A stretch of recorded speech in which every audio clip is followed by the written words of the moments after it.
everybody, how's it going? I'm Zero. I'm DK. And I'm Rizzo, and today on Anime Reaction, we watch the 11th episode of Bungou Stray Dogs.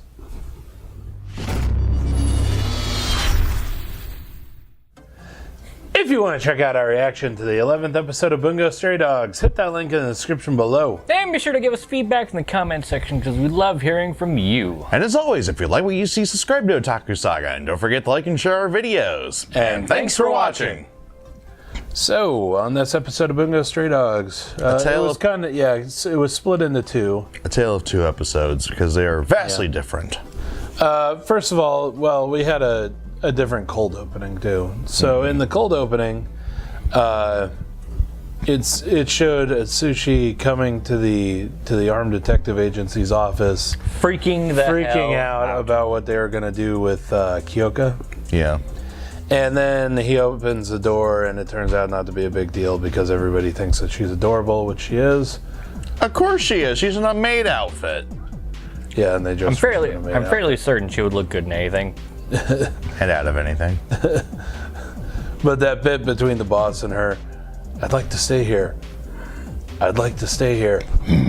I'd like to stay here. Okay. Very well. That was very funny.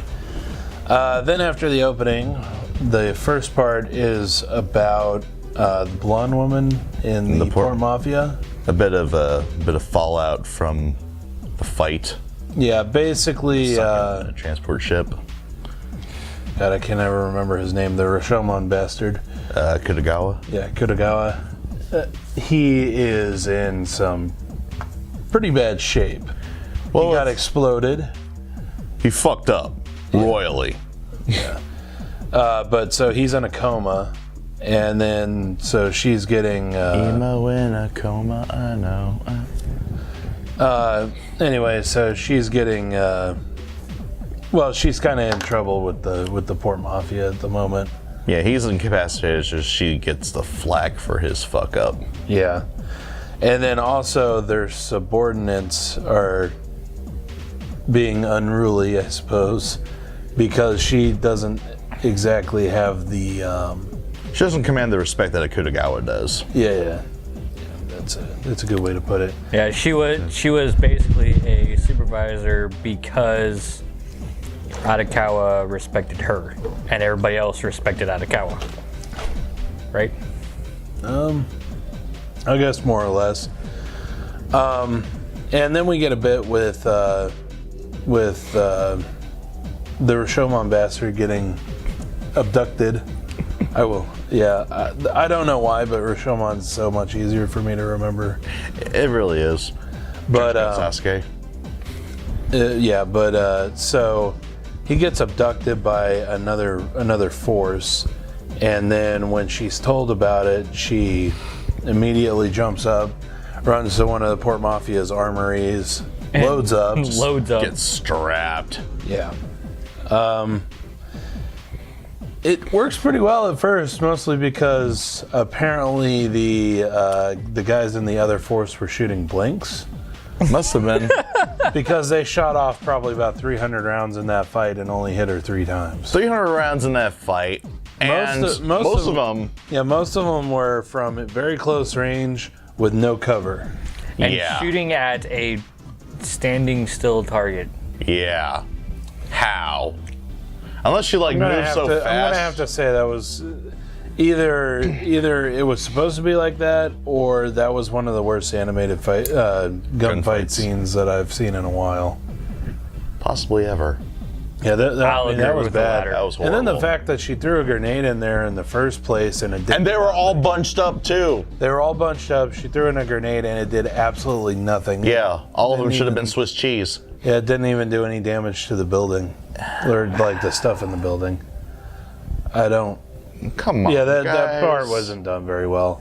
Nope. But so she rescues the Rashomon bastard. Well, actually, I should say the subordinates come to help her out because now she's earned their respect because of her actions.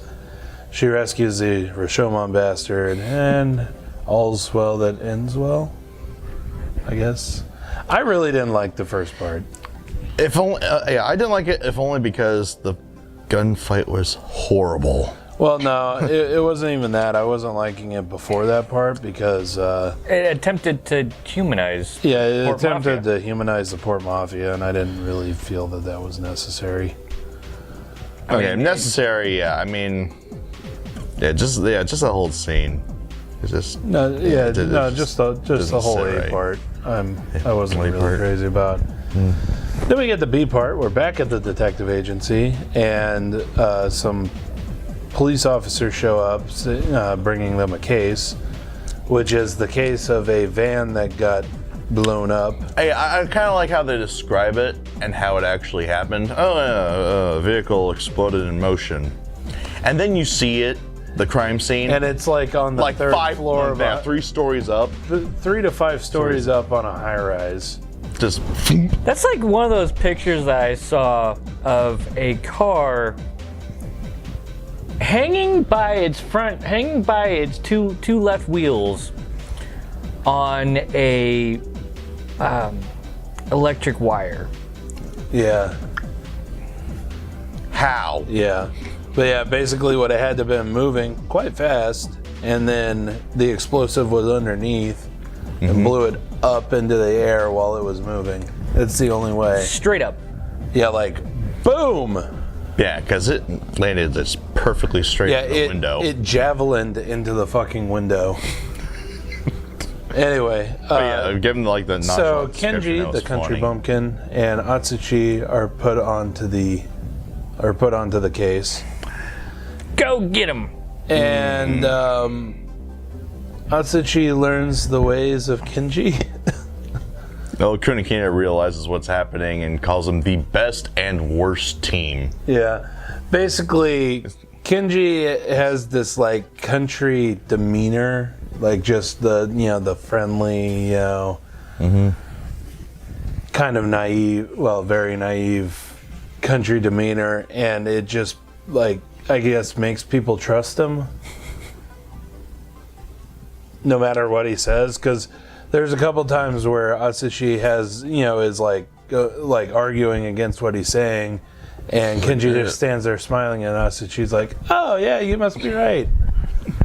After like a few moments of apprehension. Anyway, they end up finding out that it was a local gang. By the yeah, stupidest way possible. Just ask everyone around. yeah, just ask everyone. Including the suspects. Yeah. Well, they end up going and questioning the suspects, and it was the way that they basically Kenji believed the suspects, so they just left, and that made the suspects suspicious. Thinking, oh shit, they must have damning evidence. We better go get them. And then they show up and confess before attempting to beat their asses. Thank you for coming by and telling us the truth. Yeah, Wait, right. what? No, in every single one of my cases, everybody always confesses just like this. Wow. If you read To Kill a Mockingbird, it actually makes sense. Yeah. Get them to confess it. Oldest trick in the book. But so when it all seems like it's about to wrap up, Kenji ends up getting hit on the back of the head by a lead pipe That gets bent. that gets bent. And then he Damn. gets up like nothing ever happened.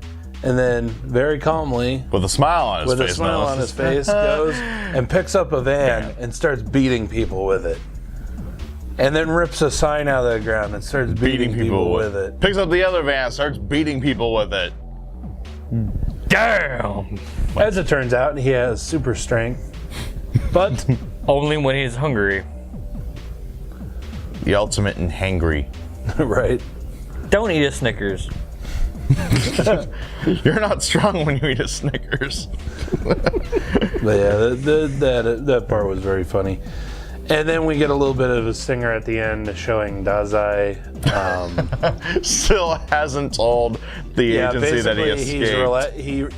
He escaped, but he's relaxing at home because he wants a couple days off, so he didn't tell the agency that he escaped yet. I'm fairly certain it's been long enough for me to admit to all the times I skipped school like that. They don't need to know that I came back from the dentist's office. Or the doctor's office. I did that a lot. I mean, Watch, we get a letter saying your degree has been rescinded.